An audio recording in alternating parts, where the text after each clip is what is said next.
Hello guys! Welcome ulit sa ating channel, Ochi Life, Buhay OFW in Brunei. Dahil may konting natira na kanin dun sa aking baon, o tawag namin dyan sa Bisaya ay bahaw, ito ay lulutuin natin, igigisa. So, una kong gagawin ay magprito muna ako ng itlog, sunny side up egg.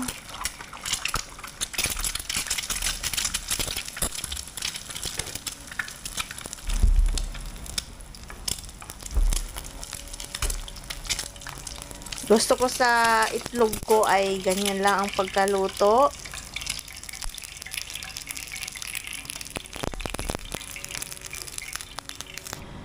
Okay na yon. Bawasan natin ng konti yung mantika dahil magigisa tayo ng kanin. Okay, bago natin ilagay yung mga ricado, itlog muna ang uunahin natin. Para hindi siya malansa pag nahalo sa kanin.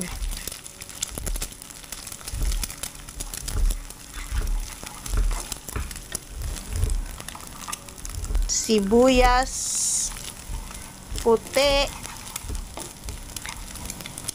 bawang,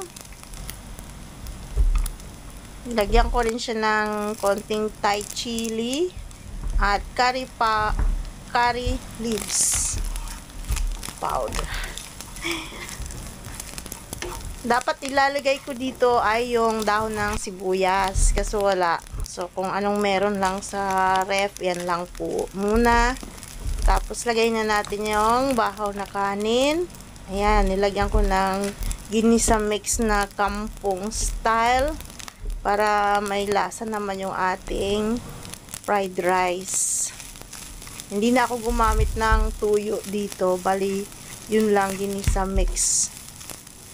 Tapos saluin lang natin para magpantay yung lasa at ma-mix lahat sa ating kanin. Para mawala din yung mga buo-buo ng kanin natin.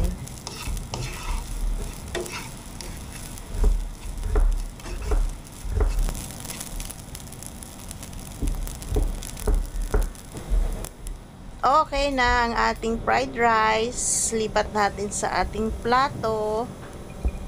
At ang susunod nating gagawin ay magprito naman tayo ng ating daing.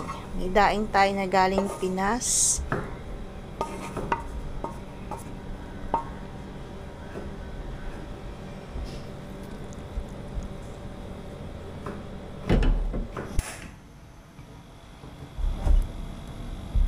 Konting mantika para sa ating ipipritong daing.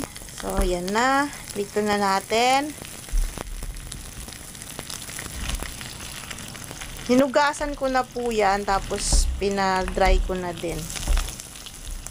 Para medyo matanggal yung alat.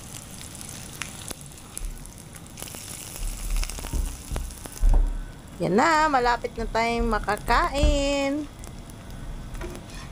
Baliktarin lang natin.